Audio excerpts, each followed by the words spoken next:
కానీ వాడేంటో తెలిసాక ఆ కోపం కాస్త చచ్చేంత ప్రేమగా మారిపోయింది. బంగారు అన్నయ్య వాడు.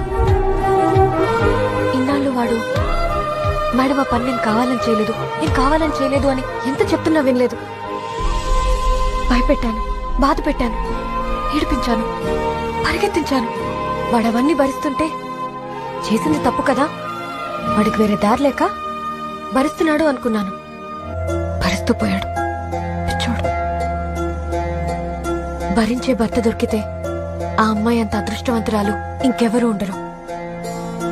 వాడు నన్ను భరిస్తాడు.